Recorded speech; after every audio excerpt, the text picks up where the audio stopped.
मैं हूं आंचल आनंद और हमारी खास पेशकश वोट यात्रा में आपका बहुत बहुत स्वागत है। 2019 में होने वाले लोकसभा चुनाव को लेकर आज देश का मूड क्या कहता है, ये जानने के लिए इंडिया न्यूज की टीम वोट यात्रा के जरिए देश के अलग अलग कोनों का दौरा कर रही है।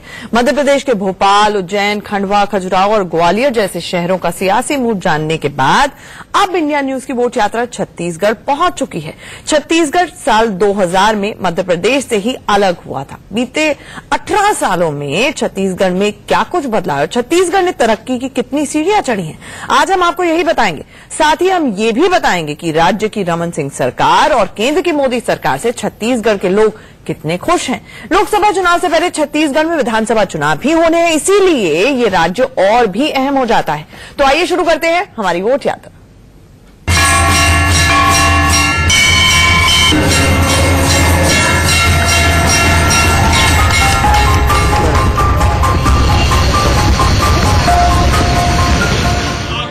दो 2019 में होने वाले लोकसभा चुनाव को लेकर आज देश का मूड क्या कहता है, ये जानने के लिए इंडिया न्यूज की टीम वोट यात्रा के जरिए देश के अलग अलग कोनों का दौरा कर रही है। मध्य प्रदेश के अलग अलग जिलों का सियासी मिजाज जानने के बाद इंडिया न्यूज की वोट यात्रा अब छत्तीसगढ़ पहुंच चुकी है। केंद्र की मोदी सरकार के 4 साल को लेकर क्या सोचता है छत्तीसगढ़, आज वोट यात्रा में देखिए।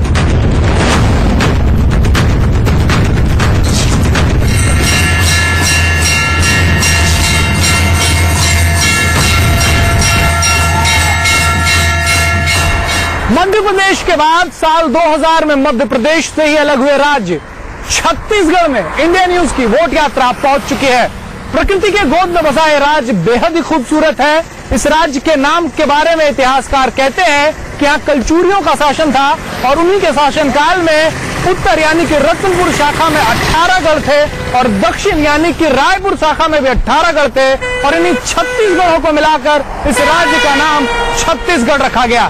तो आइए लेकर चलते हैं आपको इस खूबसूरत राज्य के इतिहास, संस्कृति, खान पान और राजनीतिक माहौल से रूबरू कराएं। मध्य प्रदेश के बाद इंडिया न्यूज ने छत्तीसगढ़ में अपनी वोट यात्रा शुरू की राजनांदगांव से। दुर्ग जिले से 26 जनवरी 1973 को अलग होकर राजनांदगांव जिला अस्तित्व में आया।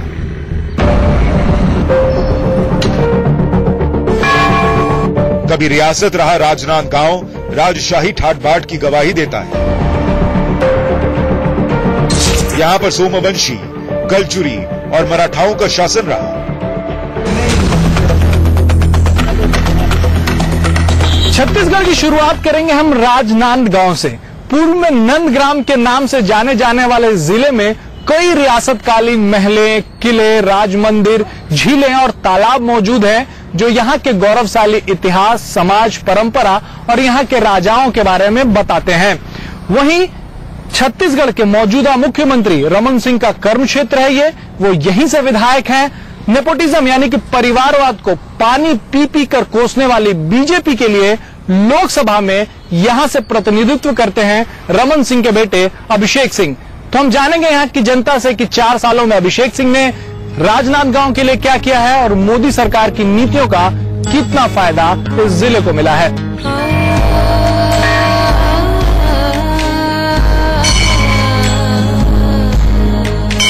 राजनांदगांव की पहचान पाताल भैरवी के इस मंदिर से भी है। जमीन से 16 फीट नीचे मां पाताल भैरवी की 15 फीट लंबी भव्य प्रतिमा स्थापित है।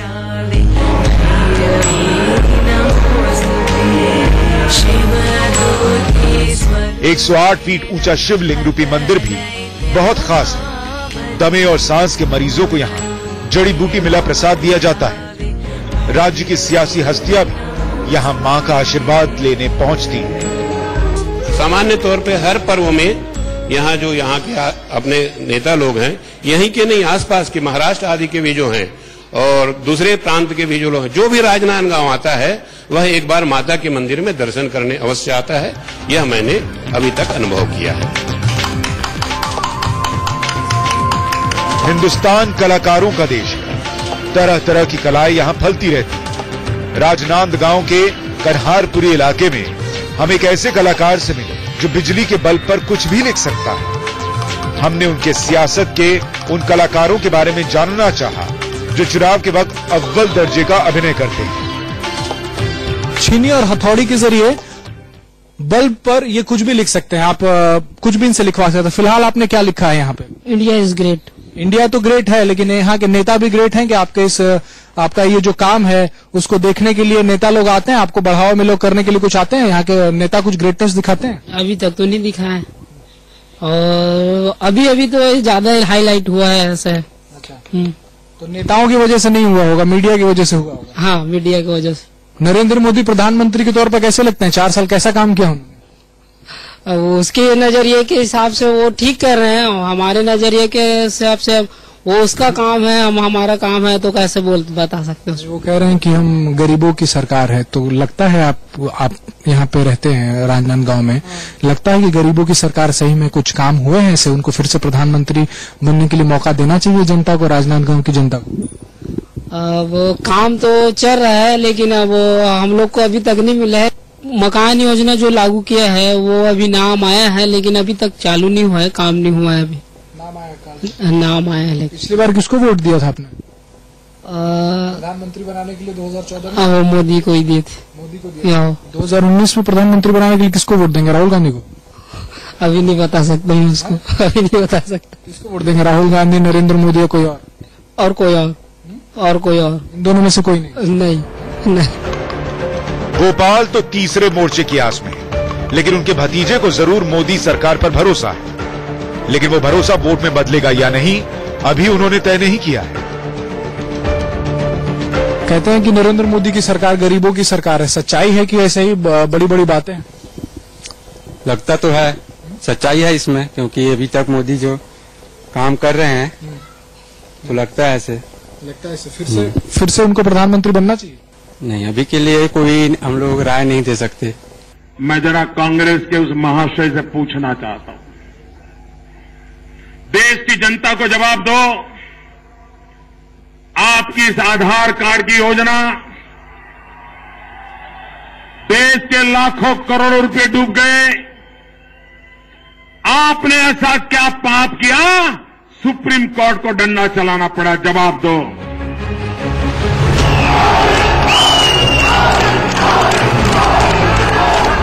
दो 2014 के चुनाव प्रचार में पीएम मोदी ने आधार कार्ड को बड़ा मुद्दा बनाया था। केंद्र सरकार आधार को पारदर्शिता लाने के लिए जरूरी मानती है, तो विपक्ष कल्याणकारी योजनाओं में आधार की अनिवार्यता को चुनौती देता रहा है। राजनांदगांव के गंज इलाके में हमें वो लोग मिले जो आधार कार्ड बनाने का काम करते हैं। हमने उनसे जानना चाहा कि वो किस पार्टी को निराधार मानते हैं। तो आधार आप बना रहे हैं तो आपको सैलरी वैलरी सब आ रही है? नहीं मिल रही सर सैलरी, पिछले 6 महीने से हमको सैलरी नहीं मिली है। 6 महीने से सैलरी नहीं? जी। लोगों का आधार बना रहे लेकिन सैलरी आपका सैलरी का कोई आधार पता नहीं? नहीं सर। क्या लगता है सरकार पैसे नहीं भेज रही या बीच का जो संस्था है वो पैसे नहीं दे रही? बीच का जो संस्था वो नहीं दे रही हमको। 2019 में किसको वोट देंगे? मैं तो बिल्कुल वोट दूंगा नहीं सर इस बार तो। जी। क्यों, ऐसा क्यों?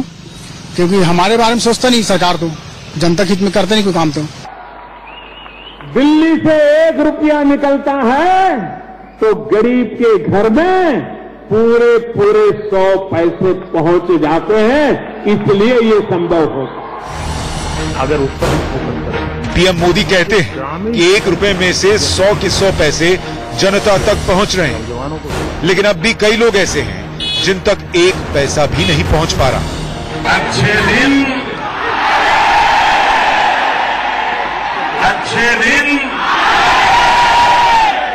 वाह। किसको वोट दिया था 2014 में प्रधानमंत्री? किसी का वोटर आईडी नहीं बना था मेरा। और 2019 में पहली बार वोट करेंगे? हाँ। किसको वोट देंगे? प्रधानमंत्री कौन बढ़िया देश के लिए, राहुल गांधी या नरेंद्र मोदी?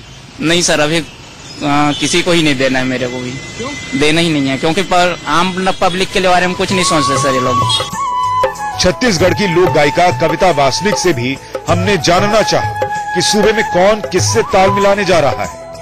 बिना जग लागे सोना रे नहीं भावे मोला, सोना चांदी महाटारी, सोना चांदी महल अटारी। जी, सोना चांदी महल अटारी। हमारे जो प्रधानमंत्री देश के, वो भी कहते हैं कि इन सब के बिना वो उन्होंने राजनीतिक जीवन अपना जिया है और सरकार भी वैसे ही वो चला रहे हैं। तो राजनांदगांव में, छत्तीसगढ़ में आपको लगता है कि केंद्र की नीतियों का यहाँ पे असर है, सब कुछ ठीक ठाक चल रहा है? हाँ, दिखता तो है सर, सब ठीक चल रहा है। सब ठीक चल रहा है। जी। फिर से नरेंद्र मोदी प्रधानमंत्री बनने के लिए उतरेंगे तो उनको फिर से जनता एक बार मौका देना चाहिए जनता को, या किसी और को चुनना चाहिए? नहीं, तो मुझे नहीं मालूम, इसके बारे में मैं कुछ नहीं कहूँगी। कविता ने तो साफ साफ कुछ नहीं कहा, लेकिन उनकी बेटी हिमानी वासनिक ने खुलकर अपनी राय रखी। पेशे से वकील हिमानी जहां स्वच्छ भारत अभियान की तारीफ करती है, तो वहीं मॉब लिंचिंग और महिलाओं के खिलाफ बढ़ते अपराधों से वो खौफजदा है। महिलाओं के लिए जो वादे करके नरेंद्र मोदी की सरकार इस देश में आई थी, क्या वादे वो 4 साल में पूरे हुए हैं?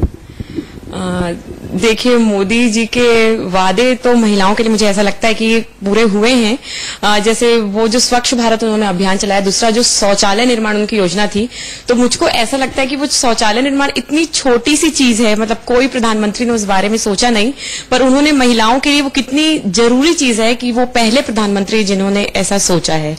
पर कहीं ना कहीं मुझको अभी ऐसा भी लगता है कि जो इनके मतलब जो 2014 से जो बीजेपी की अभी सरकार है, तो मुझको ऐसा लगता है जो अभी एक डर सा, एक वो जो सहमा सा माहौल है कि हर जगह दंगे और हर जगह जो अभी मॉब लिंचिंग जो अभी लेटेस्ट मुद्दा चल रहा है, तो मुझको ऐसा लगता है उसको कंट्रोल करने के लिए सरकार को और आगे आके कहीं ना कहीं कदम उसको उठाना चाहिए। 2019 में बीजेपी को इन सब सवालों का सामना करना होगा। अच्छे दिन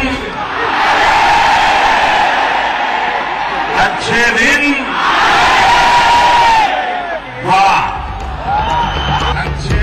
2014 के चुनाव में बीजेपी ने इसी नारे के सहारे अपनी नैया पार लगाई थी। फिर कड़वी दवाई के नाम पर नोटबंदी और जीएसटी लागू किया गया। अब सरकार दावा कर रही है कि किसानों और मेहनतकशों की आय दोगुनी हो गई है। हमने राजनांदगांव में स्वीट कॉर्न बेचने वाले और वहां मौजूद ग्राहकों से पूछा कि उनके अच्छे दिन आए या नहीं। लोग रोज आते हैं यहाँ पे? 100-150 भुट्टा बेच लेता हूँ। 100-150 भुट्टा बेच लेता हूँ। हाँ। आमदनी बढ़ी पिछले 4 साल में मोदी जी की सरकार जब से आई है? बढ़ ही रहा है भी, और क्या है, बढ़ ही रहा है।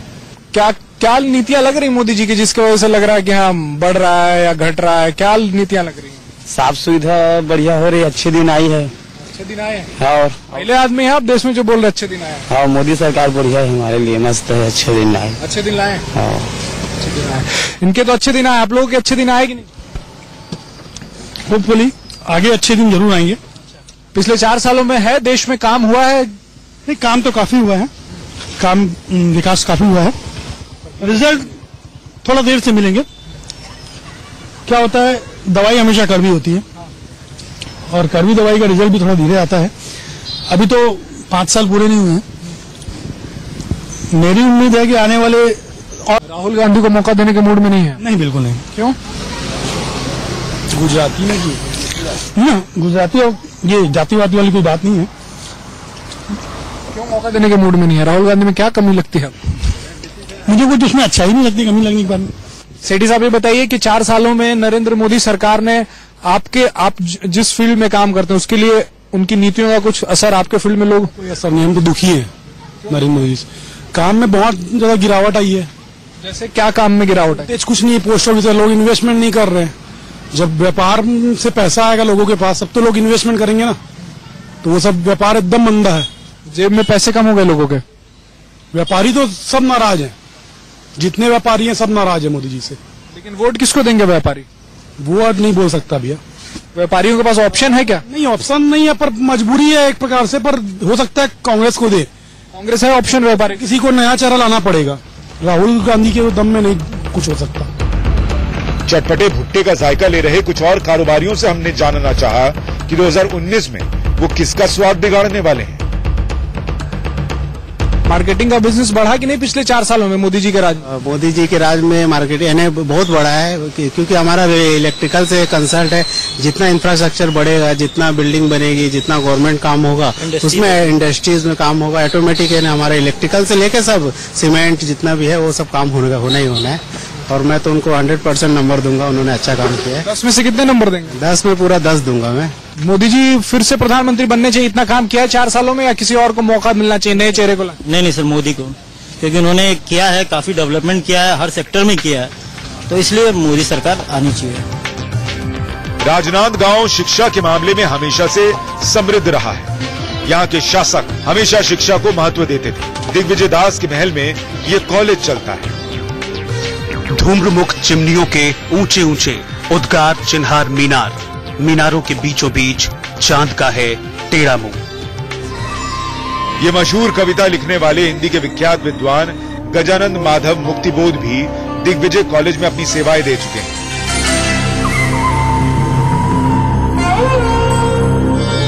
मुक्तिबोध के अलावा साहित्यकार पदुमलाल पुन्नालाल बख्शी और बलदेव प्रसाद मिश्र की शिक्षा दीक्षा भी राजनांदगांव में हुई। छत्तीसगढ़ सरकार ने दिग्विजय महाविद्यालय के पास स्थित प्रसिद्ध भूलन बाग को त्रिवेणी परिसर के रूप में विकसित किया है। अभी मौजूदा जो शासक हैं, यहाँ के जो मुख्यमंत्री हैं या देश के जो प्रधानमंत्री हैं, वो क्या शिक्षा के बारे में जितना ध्यान दिया जाना चाहिए, क्या ध्यान दिया जा रहा है? निश्चित रूप से ध्यान दे रहे हैं। मैं जहां तक बताऊं आपको छत्तीसगढ़ के बारे में, छत्तीसगढ़ में पहले मात्र 160 के आसपास महाविद्यालय थे, आज लगभग 400 से ऊपर महाविद्यालय स्थापित हो गए हैं। जहां पर यहाँ पर जो दर्ज जो प्रतिशत था वो युवा परसेंट का मात्र 3 से 4% था, आज 11% का पहुंच चुका है। यहाँ पर माननीय प्रधानमंत्री द्वारा इसके डेवलपमेंट जो प्लान चलाया जा रहा है, निश्चित रूप से ये प्लान बहुत अच्छा है। तो सरकार हक दे रही है? नरेंद्र मोदी छात्रों के बारे में सोच रहे हैं? अभी तो हम लड़ाई लड़ रहे हैं, क्योंकि आने वाली सरकार शायद कांग्रेस की होगी।